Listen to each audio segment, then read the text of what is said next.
It's pizza time! And while it's tempting to jump right into the wonderful world of delicious toppings, we have to take a look at the heart and soul of a good pizza, the crust.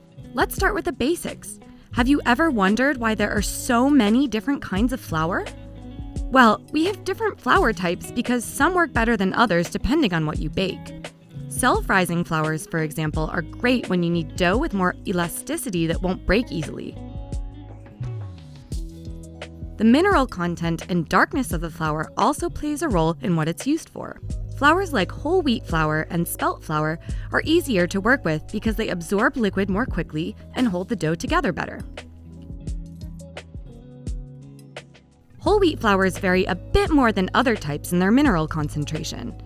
These flours can be used for most doughs, but more liquid is needed to make the dough moist and soft, and the kneading time is also slightly longer than with other types of flour.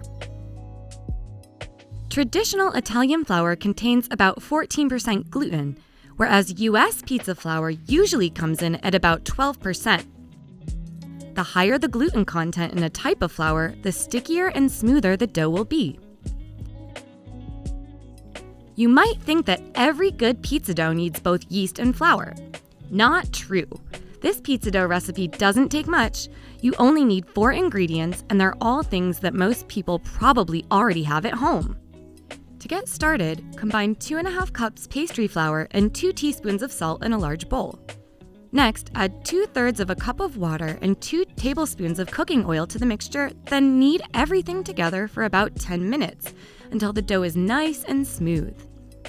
The process of kneading the dough allows for the gluten in the flour to develop, which helps keep the dough together.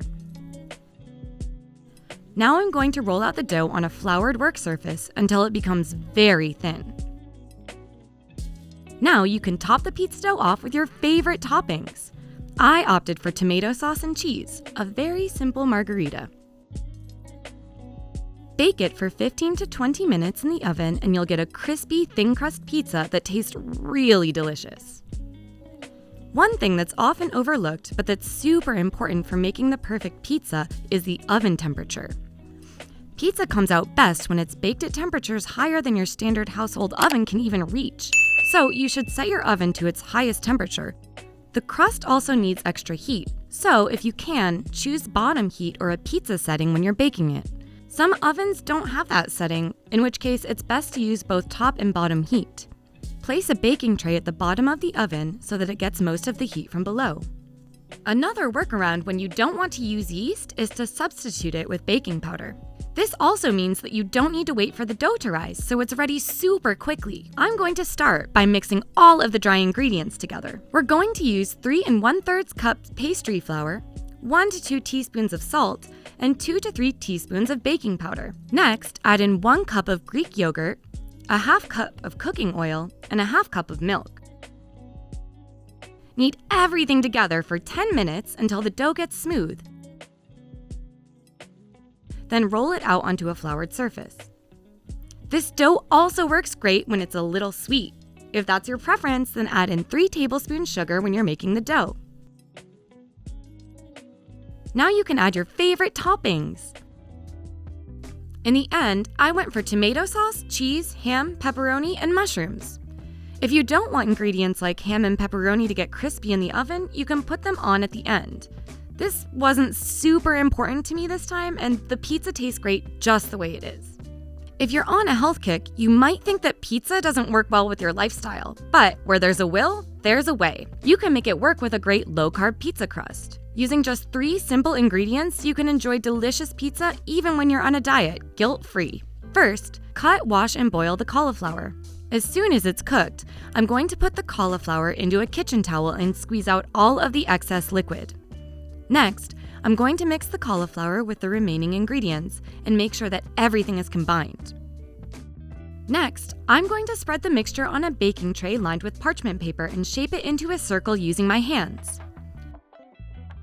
After it pre-bakes in the oven for 15 minutes, we're ready to add our toppings. Like always, use whatever toppings you want. I opted for a creamy white sauce, cheese, broccoli, chicken, and red onions. Maybe a little bit more cheese. Even if the toppings aren't super healthy, the crust is still extremely nutritious and delicious.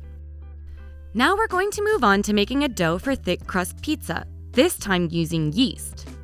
We'll need to let the dough rise for this type of crust, so let's get started by mixing 1 1/4 cups flour with 1/3 cup milk and some dry yeast.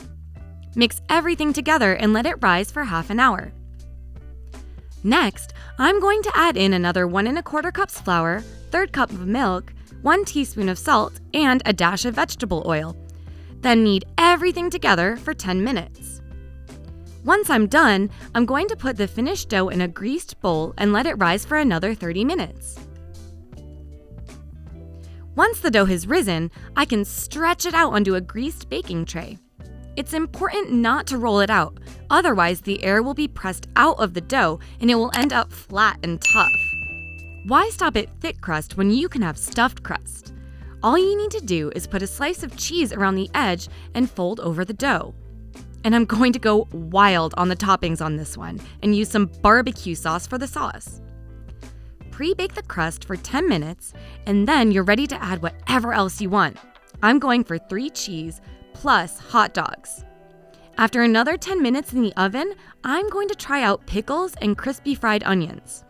Don't knock it till you try it. This combination of toppings is seriously crazy and seriously delicious.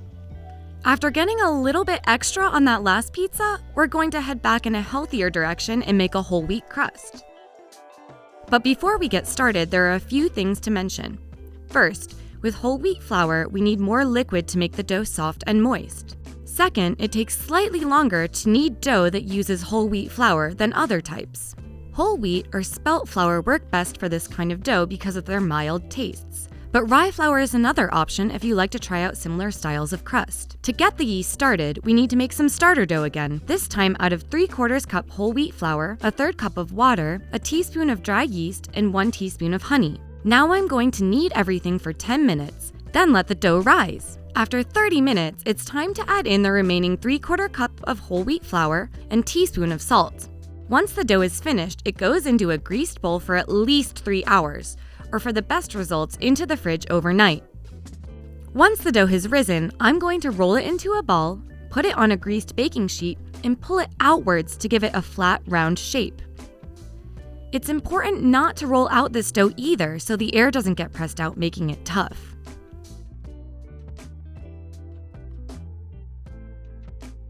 I'm topping this pizza off with tomato sauce, shredded mozzarella, zucchini, peppers, and corn. Next, I'm going to bake our whole wheat pizza for about 12 minutes on the lowest rack in the oven. And just like that, I have a finished pizza with whole wheat crust that's not only healthy, but incredibly tasty.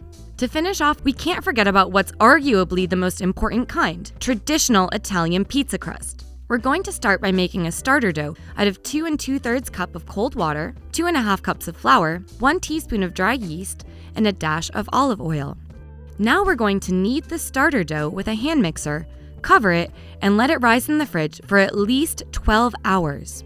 Once the starter dough has risen, we're going to add another 2 1/2 cups of flour and a teaspoon of dry yeast. When you're giving this recipe a try, it's better to keep the salt a bit separate since it can stunt the effects of the yeast. But the yeast was still able to work its magic because after 10 to 20 minutes of kneading and 6 hours of rising in a covered bowl, beautiful bubbles have popped up on the dough. Now, each 1/6 of the dough can be transformed into a whole pizza. Sprinkle some cornmeal onto a baking tray to make the crust extra crispy. Then pull the dough into shape so that it keeps its light consistency. Now for some traditional Italian toppings, tomato sauce and slices of mozzarella. Pop it in the oven for 8 minutes on the lowest rack. Then we can add some fresh basil. It tastes just like we're in Italy, or maybe even a little better. You tell us.